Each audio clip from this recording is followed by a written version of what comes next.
Good evening, everyone, and what a pleasure to be here. The Coolidge Auditorium, wonderful place. For over 80 years, the Library of Congress has named a celebrated poet as our consultant in poetry, or our Poet Laureate Consultant in poetry.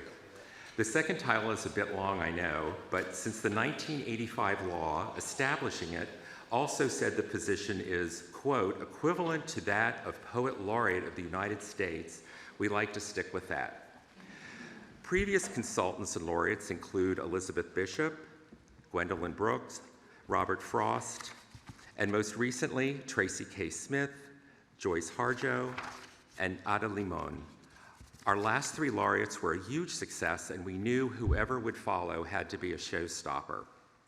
The appointment process for the 25th U.S. Poet Laureate started last January when the library solicited experts from across the country.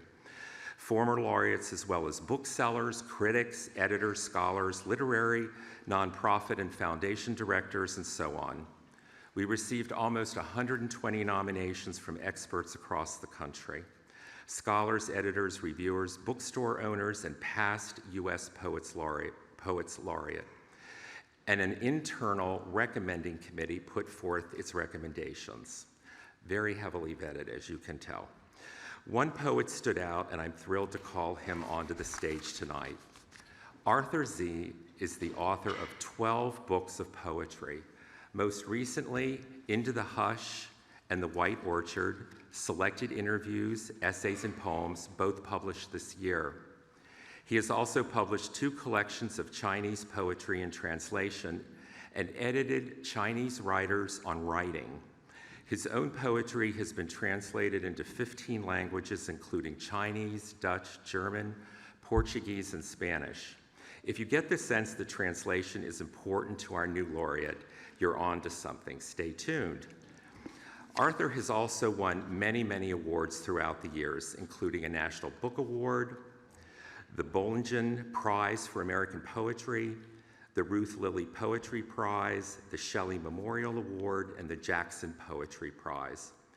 Most importantly, this time last year, he came to the Library of Congress to accept our Rebecca Johnson Bobbitt National Prize for Poetry for Lifetime Achievement in the Art.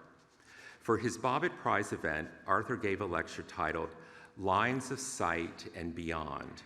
You can watch it at loc.gov or read a print version on the website of the magazine Conjunction, which published the lecture in its spring 2025 issue.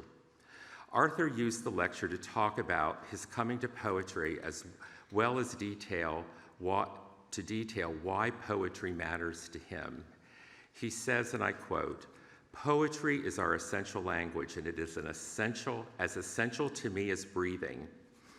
And that when giving his all to a poem, this care I have for language leads me to speak and act more thoughtfully, and to care and respect all other people and all living things."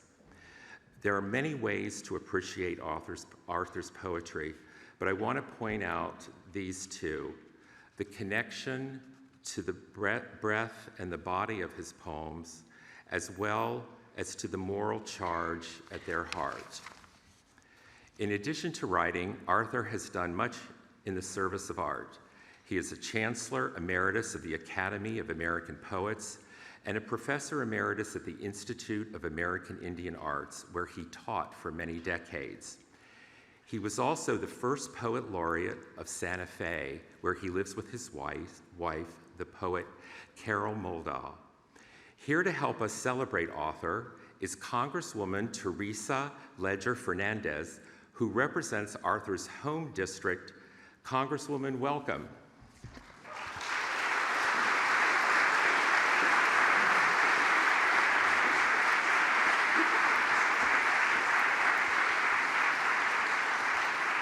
Buenas noches, and thank you, Robert. And I'm looking out on, if I may take a moment, I want to give a shout out to Carol.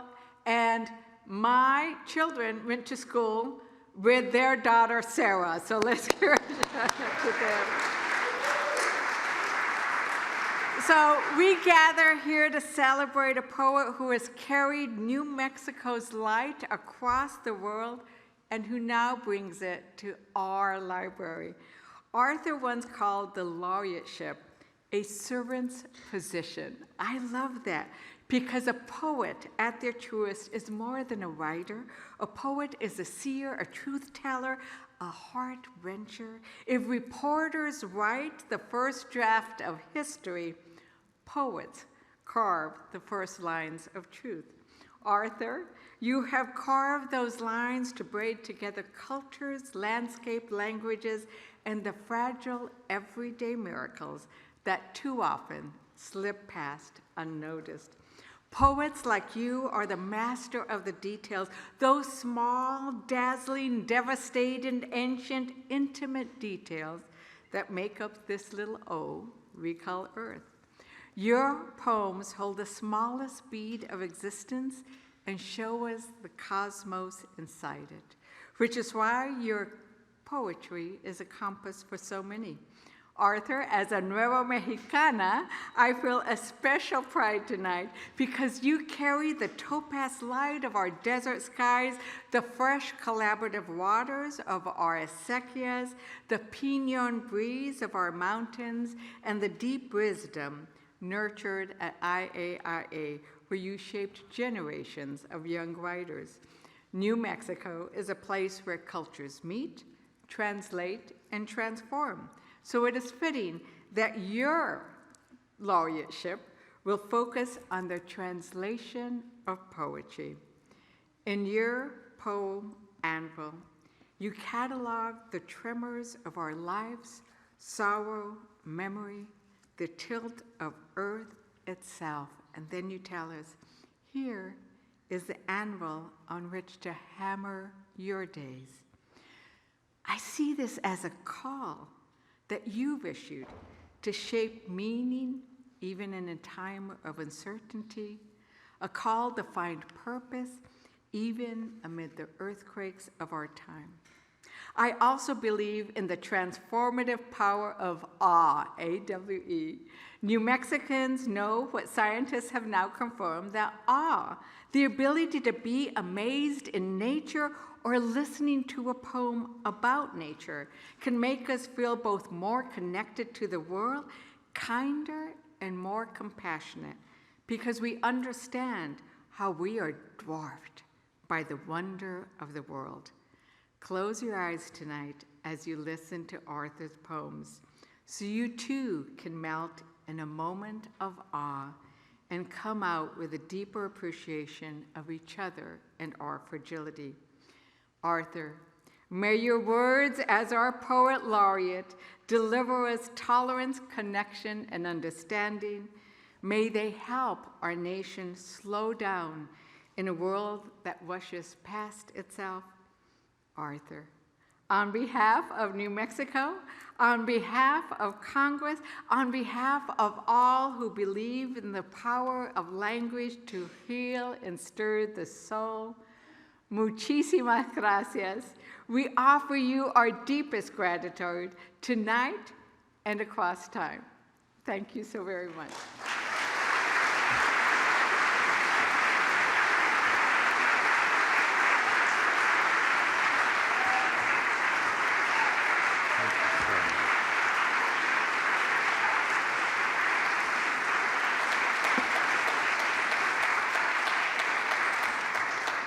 Thank you, Congresswoman Fernandez. We really appreciate you being here.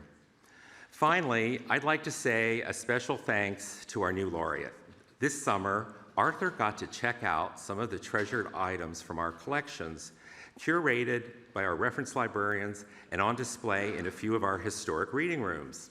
Then in October, I discovered a poem about Arthur's visits to our reading rooms in the pages of The New Yorker. Spoiler alert, Arthur's going to read this poem tonight. And it is appropriately titled Library of Congress. But let me say just how proud I am that he captured the magic of our patrons feel every day. And I feel emotional about this. After all the Library of Congress staff have been through this past year, it was a major shot in the arm.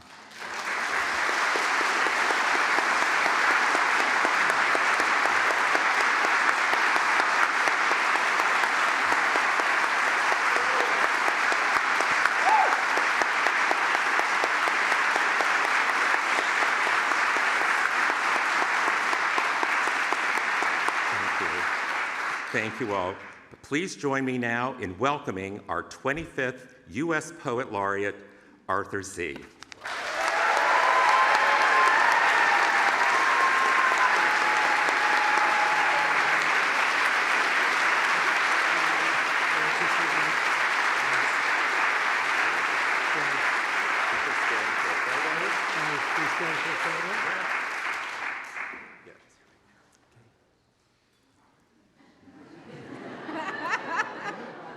Oh, sorry.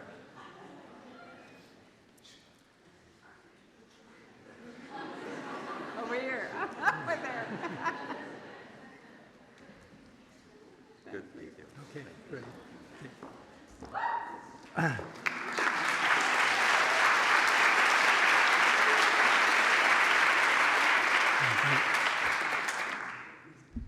Thank you. What a pleasure and honor to be here as the new Poet Laureate of the United States. I want to thank all of the staff at the Library of Congress for their amazing support. And I also want to give a special thanks to Rob Casper, the head of Poetry and Literature.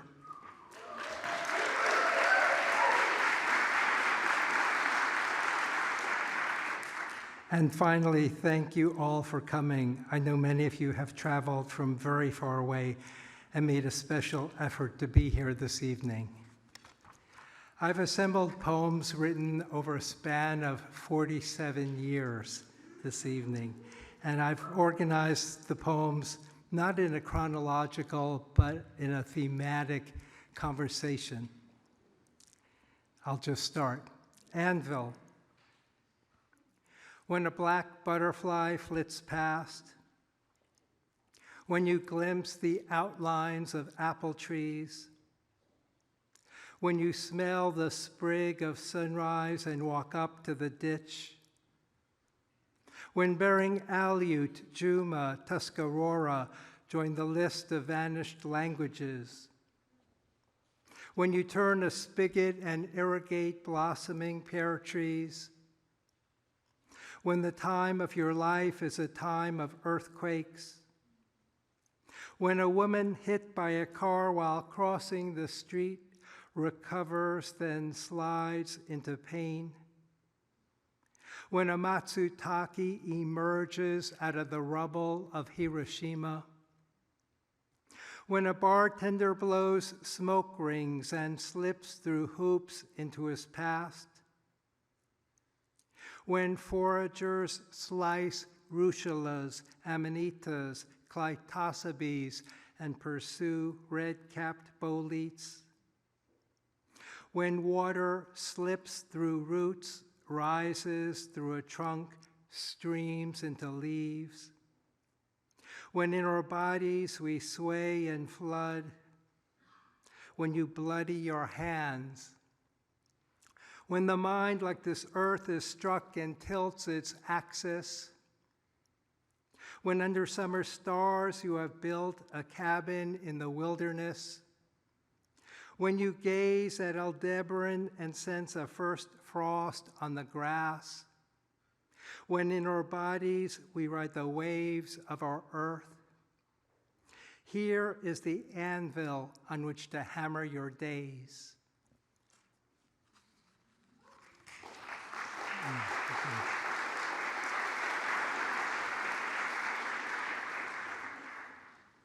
The network.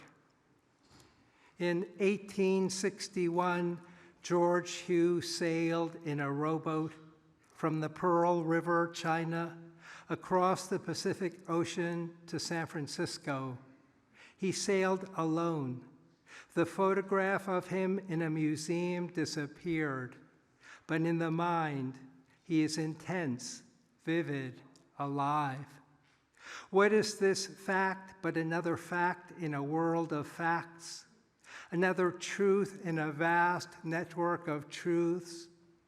It is a red maple leaf flaming out at the end of its life, revealing an incredibly rich and complex network of branching veins.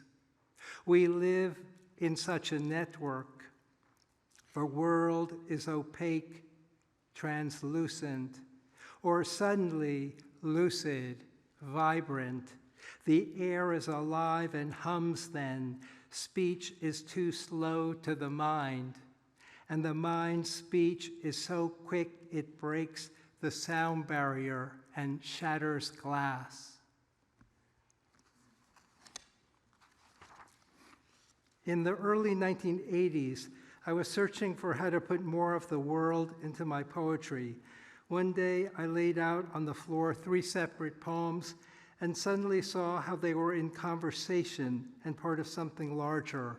It was exciting to write 3 more poems with a larger vision at stake to create my first sequence. This is called The Leaves of a Dream or The Leaves of an Onion. And it's in 6 sections. 1. Red oak leaves rustle in the wind. Inside a dream, you dream the leaves scattered on dirt and feel it as an instance of the chance configuration to your life. All night you feel red horses galloping in your blood. Hear a piercing siren and are in love with the inexplicable.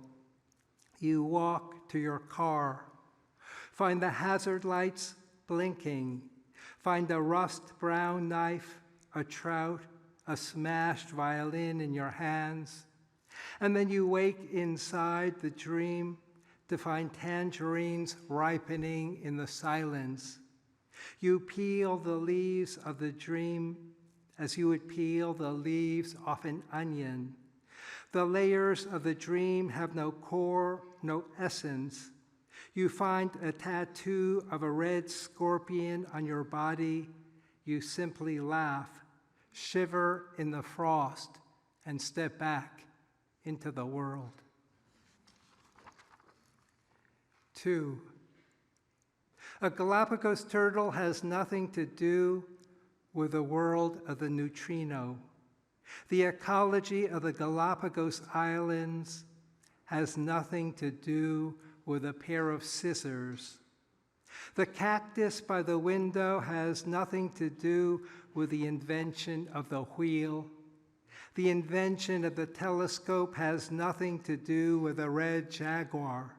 No, the invention of the scissors has everything to do with the invention of the telescope.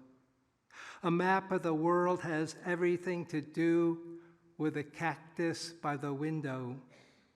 The world of the cork has everything to do with the jaguar circling in the night. The man who sacrifices himself and throws a Molotov cocktail at a tank has everything to do with the sunflower that bends to the light. 3. Open a window and touch the sun, or feel the wet maple leaves flicker in the rain. Watch a blue crab scuttle in clear water, or find a starfish in the dirt. Describe the color green to the color blind, or build a house out of pain. The world is more than you surmise. Take the pines, green-black, slashed by light, etched by wind, on the island across the riptide body of water. Describe the 1,000 iridescent needles to a blind albino tarahumara. In a bubble chamber, in a magnetic field, an electron spirals and spirals into the center. But the world is more than such a dance, a spiraling into the point of origin, a spiraling out in the form of a wet leaf, a blue crab, or a green house. 4. The heat ripples ripple the cactus.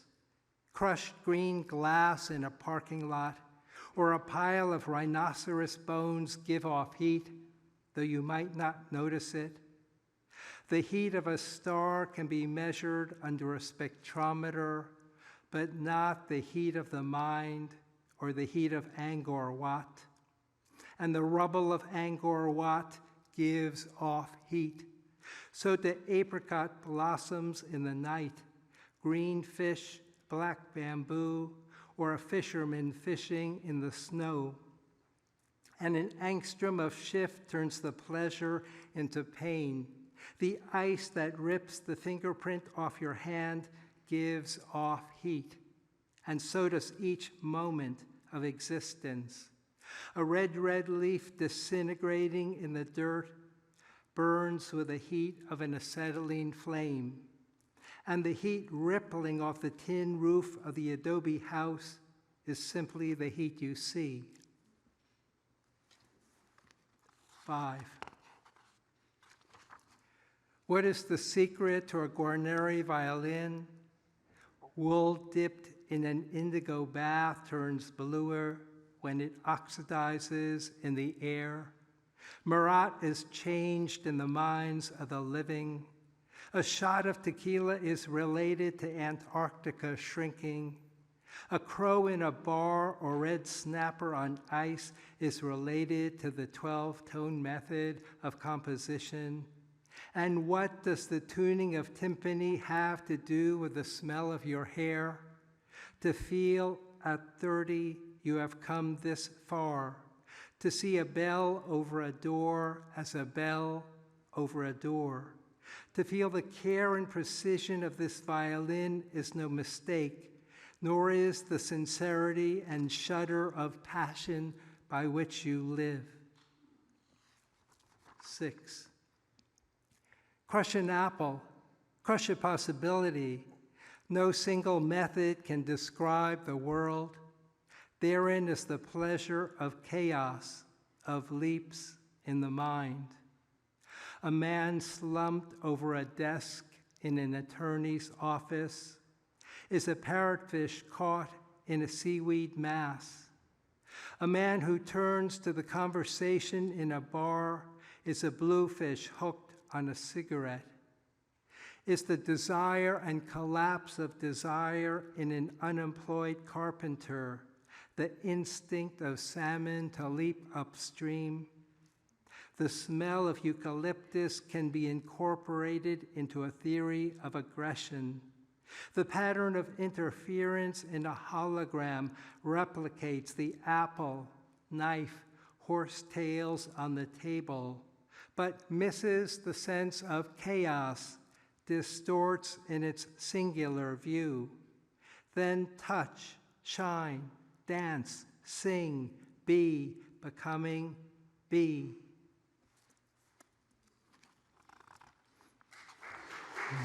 Thank you.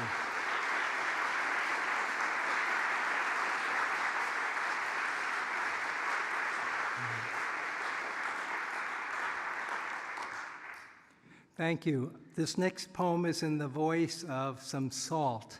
It's called Salt Song. Zunis make shrines on the way to a lake where I emerge, and Miwoks gather me out of pools along the Pacific. The cheetah thirsts for me. And when you sprinkle me on ribeye, you have no idea how I balance silence with thunder in crystal. You dream of butterfly hunting in Madagascar, spelunking through caves echoing with dripping stalactites. And you don't see how I yearn to shimmer in orange aurora against flame. Look at me in your hand. In Egypt, I scrub the bodies of kings and queens. In Pakistan, I zigzag upward through 26 miles of tunnels before drawing my first breath in sunlight. If you heat a kiln to 2,380 degrees and scatter me inside, I vaporize and bond with clay. In this unseen moment, a potter prays because my pattern is out of his hands. And when I touch your lips, you salivate. And when I dissolve on your tongue, your hair rises. Ozone unlocks. A single stroke of lightning sizzles to earth.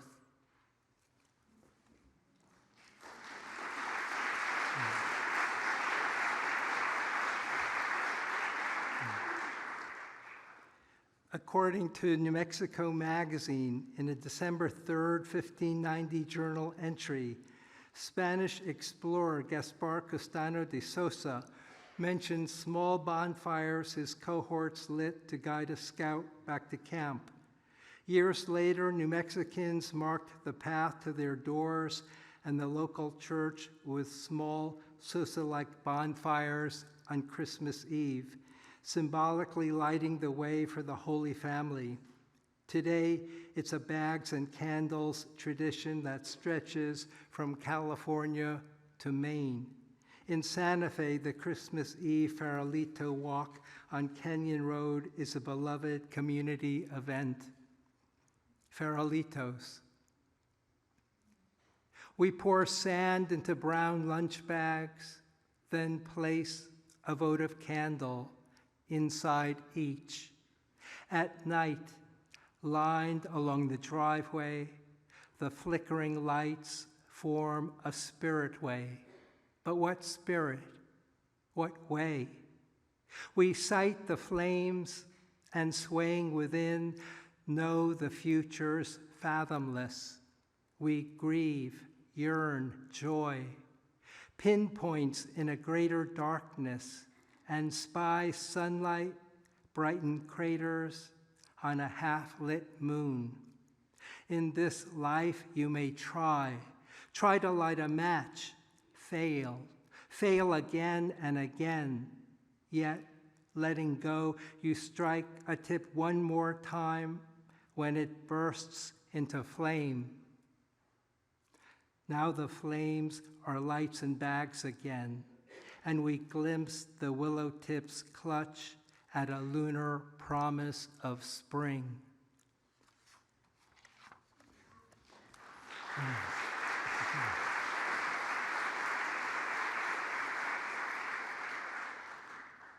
Architect's watercolor.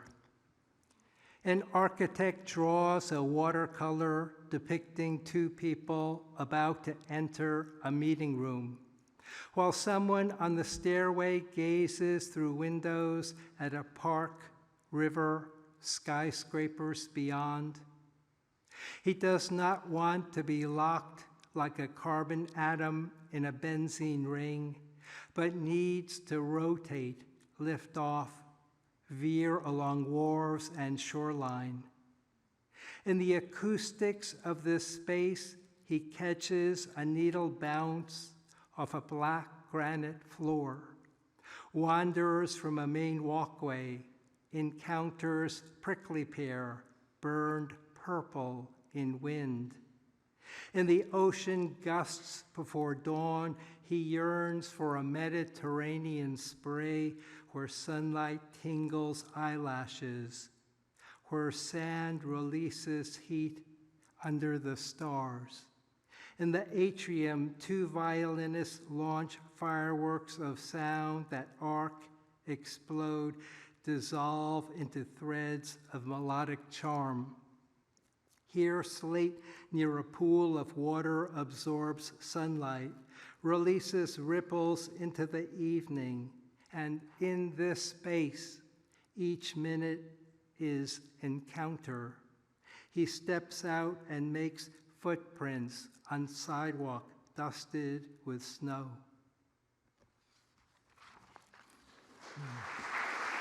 Thank you.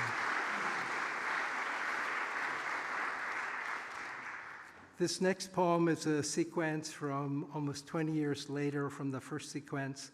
It's in 7 sections, and it's called The Ginkgo Light. A downy woodpecker drills into a utility pole.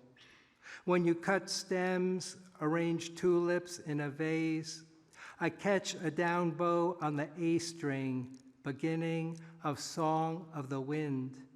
We savor black beans with cilantro and rice, Pinot Noir. As light slants through the kitchen window, spring is candlelight at our fingertips. Ice crunches in river breakup. Someone shovels snow in a driveway, collapses, and hospitalized catches staph infection. Out of airplane wreckage, a woman identifies the ring on the charred corpse of her spouse. A travel writer whose wife is in hospice gazes at a lunar eclipse. The orange moon at 1/1,000,000th of its normal brightness.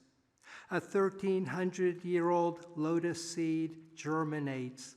A ginkgo issues fan-shaped leaves. Each hour teems. A 7-year-old clips magenta lilacs for her mother. Electrocuted tagging a substation.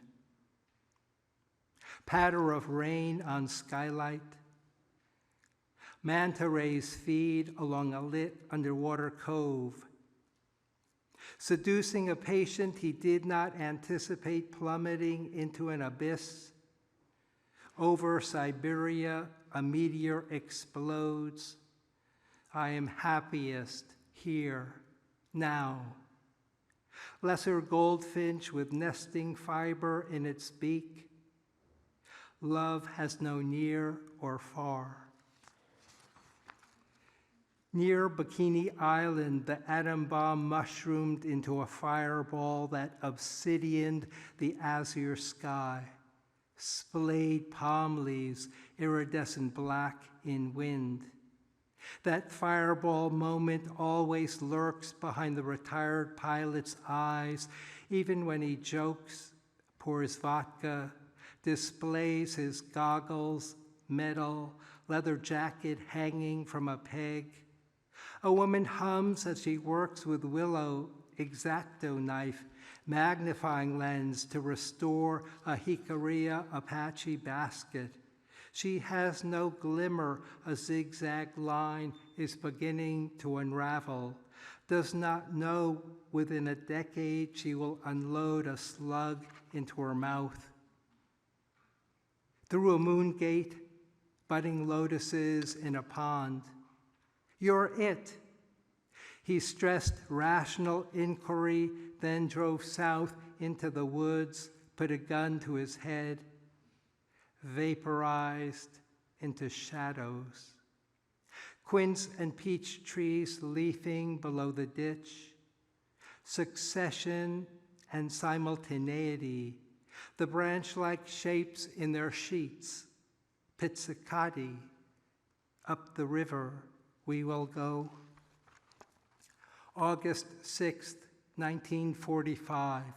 A temple in Hiroshima, 1,130 meters from the hypocenter, disintegrates, while its ginkgo buds after the blast.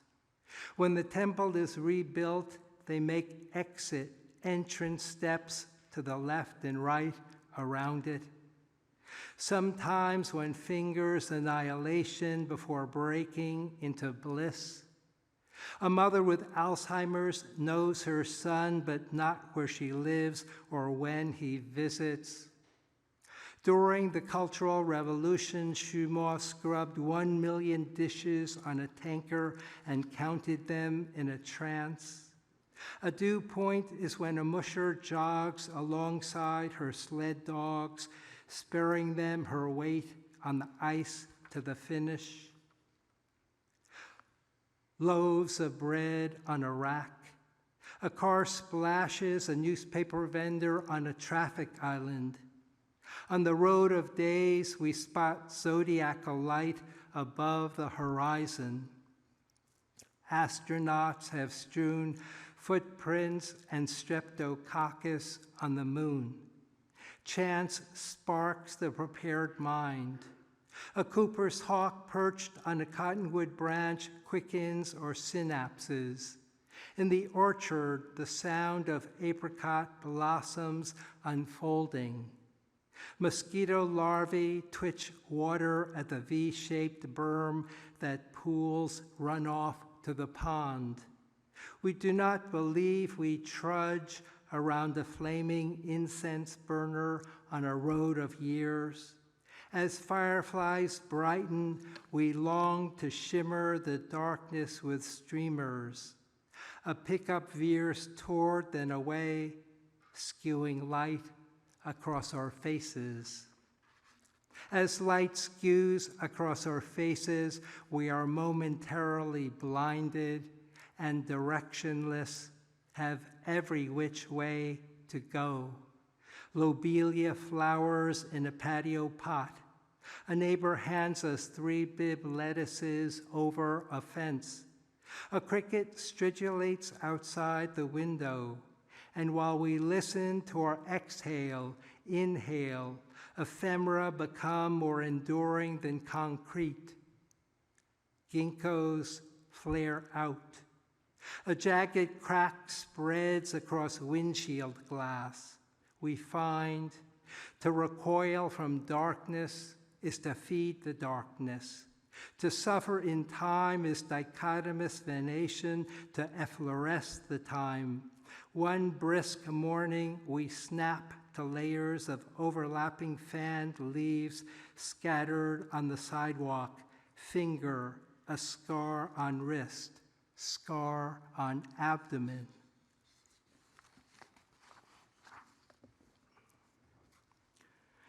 This next poem is in the form of an invented form that I call a cascade. It's an experiment with musicality, really. Rather than have the beginning of each line start with the same word, I gave myself the stricture. What would happen if each line picked up a word or words from the previous line so that the repetitions were there? They were threaded through, but in an unpredictable fashion. This is called The White Orchard. Under a supermoon, you gaze into the orchard. A glass blower shapes a glowing orange mass into a horse. You step into a space where you once lived. Crushed mica glitters on plastered walls. A peacock strolls in moonlight along the top of an adobe wall. Swimming in a pond, we notice a reflected cottonwood on the water. Clang, a deer leaps over the gate. Every 15 minutes, an elephant is shot for its tusks. You mark a bleached, earless lizard against the snowfall of this white page. The skins of eggplants glistening in a garden, or bodies glistening by firelight. Those skunks once ravaged corn or bright moments cannot be ravaged.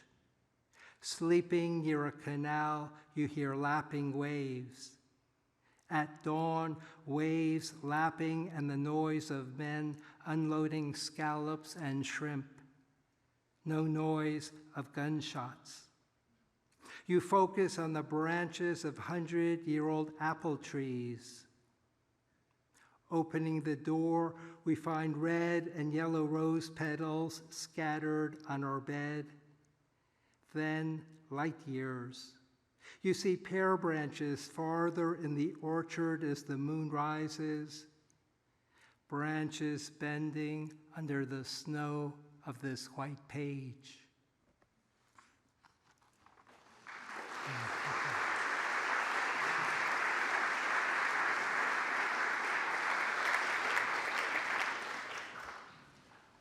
Mushroom hunting at the ski basin.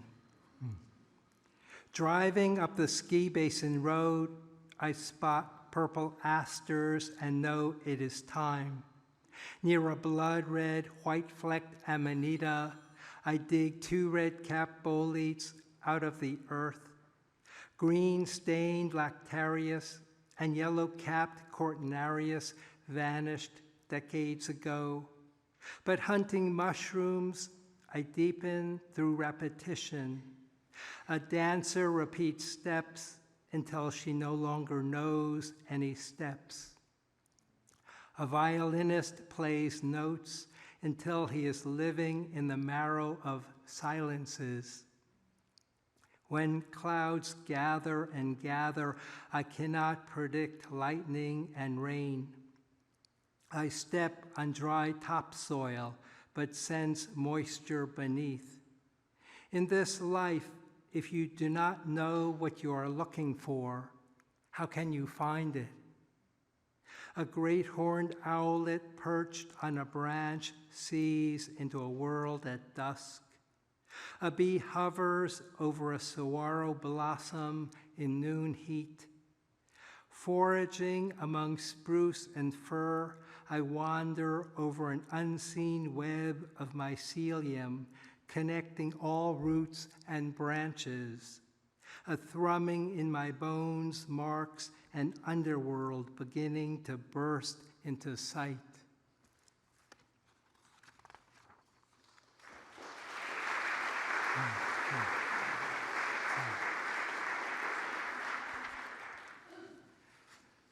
This next poem draws on Mayan culture. There's a term, a chacmul, which is a human figure where the hands are brought to a basin at the navel and the head is turned to the side. The great white shark. For days he has dumped a trail of tuna blood into the ocean so that a great white shark might be lured, so that we might touch its fin. The power of the primitive is parallactic. In a museum exhibit, a chacmul appears as elegant and sophisticated sculpture as art. But witness the priest rip the still beating heart out of the blue victim's body and place it pulsing on a chacmul, and we are ready to vomit. We think the use of a beryllium gyroscope marks technological superiority, but the urge of ideologies then and now makes revenge inexorable. The urge to skydive, rappel, whitewater kayak is the urge to release, the urge to die. Diamond and graphite may be allotropic forms of carbon, but what are the allotropic forms of ritual and desire? The moon shining on black water, yellow forsythia blossoming in the April night, red maple leaves dropping in silence in October. The seasons are not yet human forms of desire.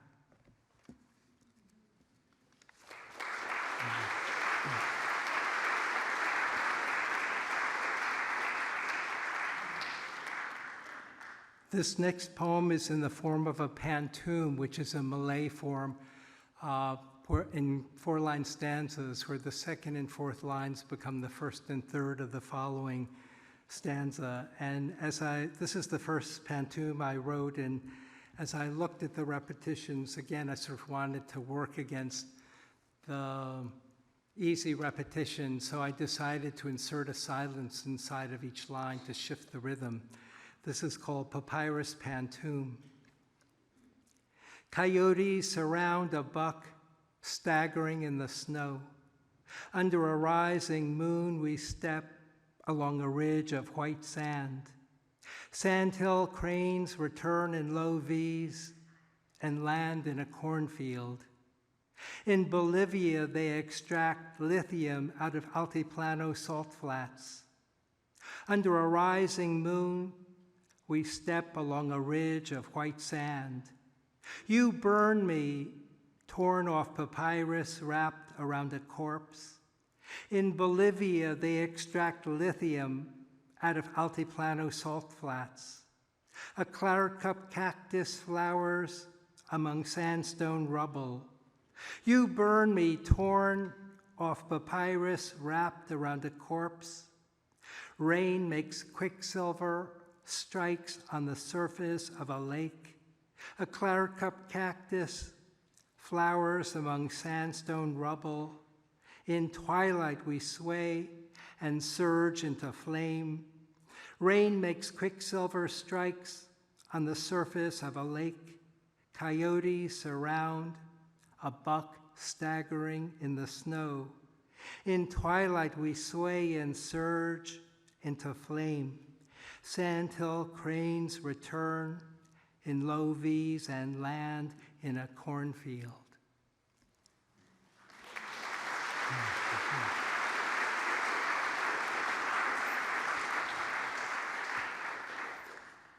I'm coming back to New Mexico with this next poem, and as part of my Poet Laureate project involving poetry and translation, I'm bringing in poems from many different languages into English and looking at different ways that the poems are translated and how translators find something of value to transfer, to carry over into English.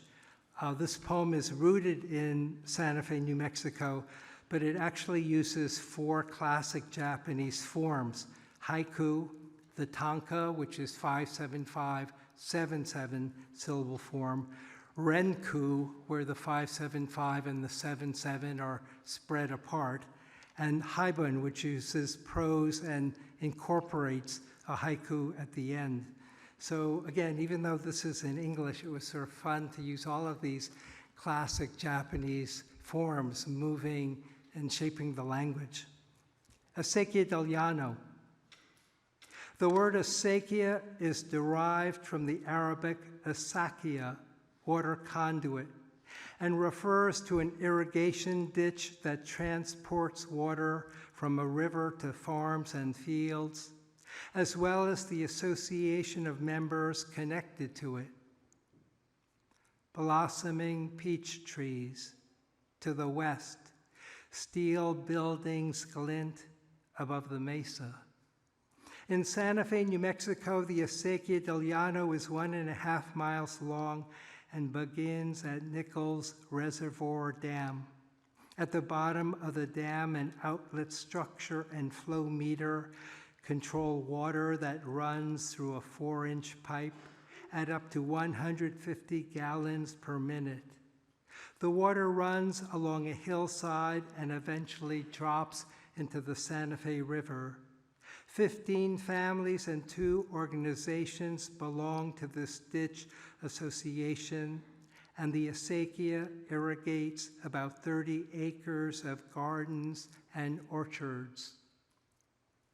In the ditch, water flowing, now an eagle feather wind. Yarrow, rabbitbrush, clariccup cactus, 1C juniper, Douglas fir, and scarlet penstemon are some of the plants in this environment. Endangered and threatened species include the southwestern willow flycatcher, the least tern, the violet-crowned hummingbird, the American martin, and the white-tailed ptarmigan. Turning my flashlight behind me, I see a large buck 3 feet away. Each April, all of the members come or hire workers who come to do the annual spring cleaning.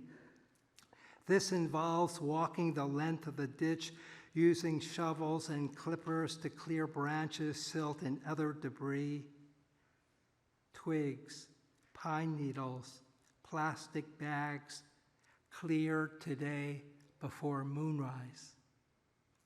The Ditch Association is organized with a mayordomo ditch manager who oversees the distribution of water according to each parciente's holder of water rights allotment.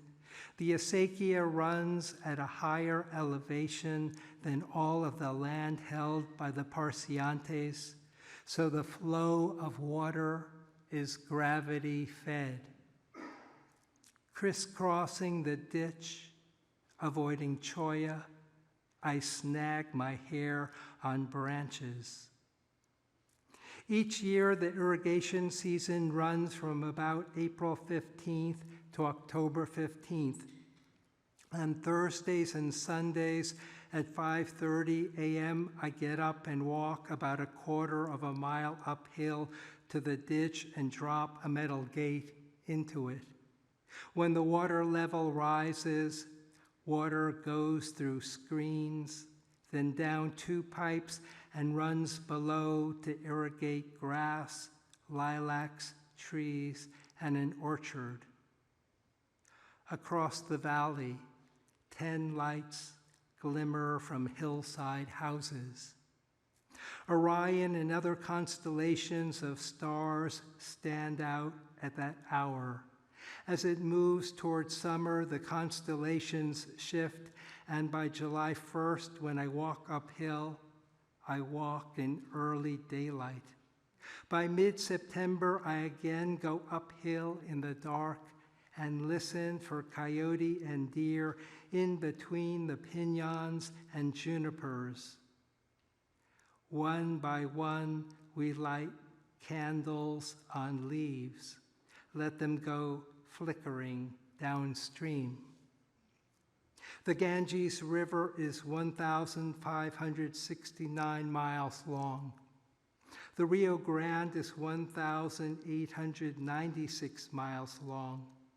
It periodically dries up, but when it runs its full length, it runs from the headwaters in the mountains of southern Colorado into the Gulf of Mexico. Water from the Santa Fe River runs into the Rio Grande. Water from the Acequia del Llano runs into the Santa Fe River. From a length of 100 paces along the Acequia, I draw our allotment of water. Here, I pull a translucent cactus spine out of your hand.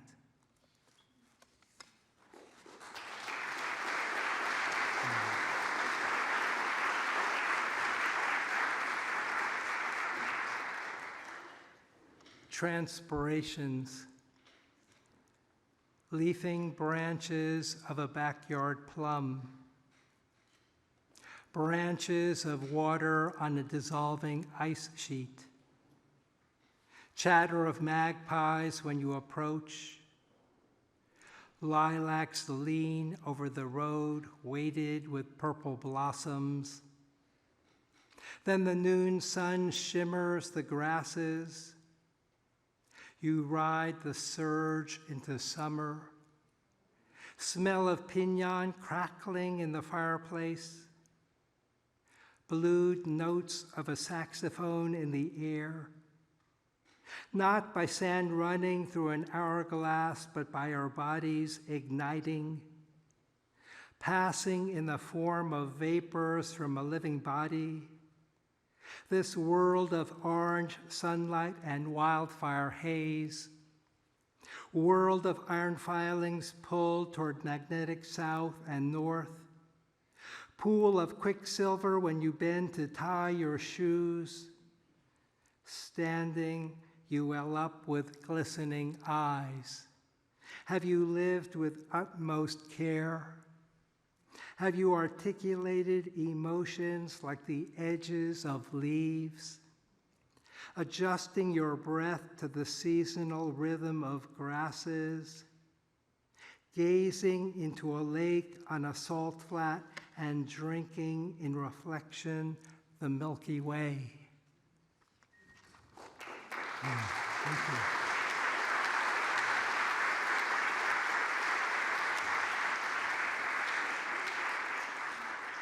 And this next poem is going to be my last poem. Earlier this year, I met with the division heads here at the Library of Congress, and I was so moved by their presentations that gave me a glimpse of rare books in the vast collection.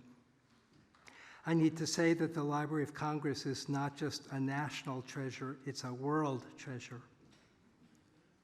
With over 30 million catalog books from 470 languages and over 170 million items in its collection, it's an astounding resource.